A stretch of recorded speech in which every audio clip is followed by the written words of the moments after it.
I'm sure you'll agree we acquire the skills of living successfully through knowledge. Knowledge, properly applied, is power, and knowledge is available to everybody.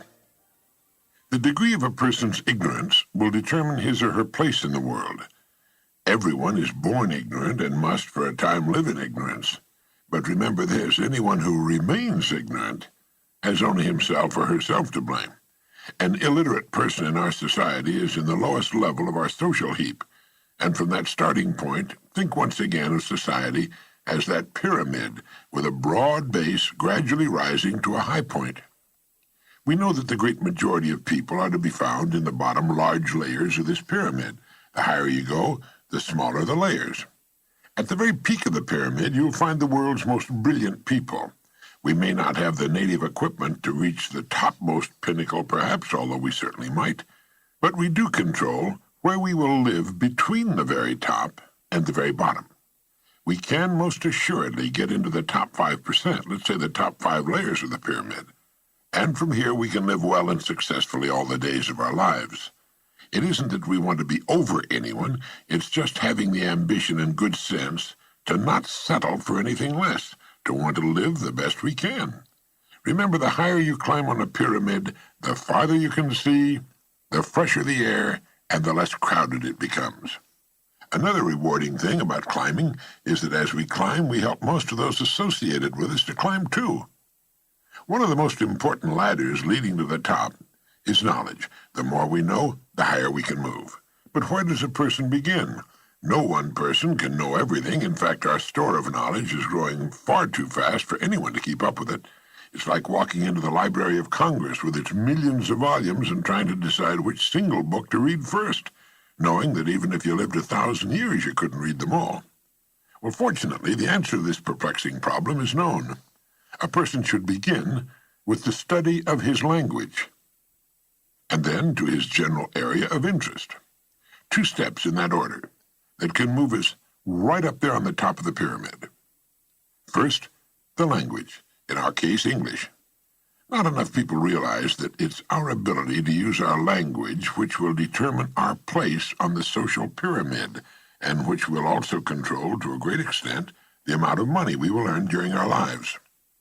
A person may dress in the latest fashion and present a very attractive appearance, so far so good, but the minute he or she opens his or her mouth and begins to speak, he or she proclaims to the world his or her level on our pyramid.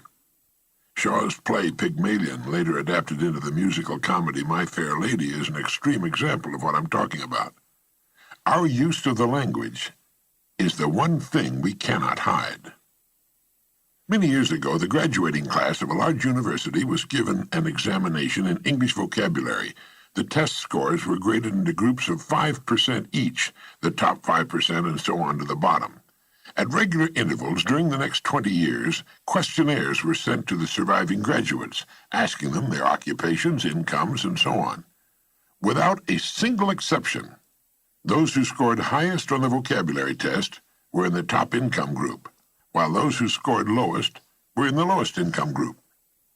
Reader's Digest published an article by Blake Clark entitled "Words Can Work Wonders for You."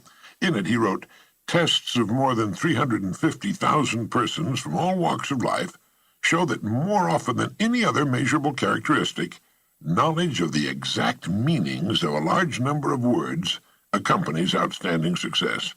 End of quote. He also mentioned the work done in this field by scientist Johnson O'Connor and gave O'Connor's best illustration of the importance of vocabulary. Tests were given to executive and supervisory personnel in 39 large manufacturing plants. The results showed that every one of the men tested rated high in the basic aptitudes that go with leadership. Differences in their vocabulary ratings, however, were definite and dramatic. Presidents and vice presidents averaged 236 out of a possible 272 points. Managers averaged 168, superintendents 140, foremen 114, floor bosses 86. In virtually every case, vocabulary correlated with executive level and income. Children with the best vocabularies get the best grades in school.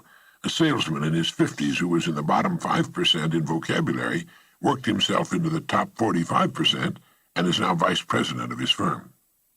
An encouraging fact to keep in mind, Clark went on to say, is that when we master one word, we find that we've added several others. It's as if the new one is a nucleus of thought around which whirl numerous related ideas that we now come to understand.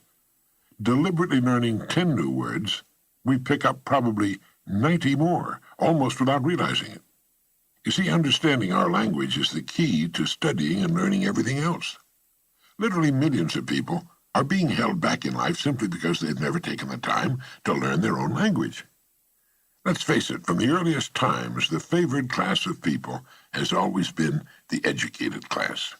They can make themselves recognized instantly anywhere by the simple expedient of speaking a few words. Our language, more than anything else, determines the extent of our knowledge. You see, everything in all the vast storehouse of knowledge has a name, a label.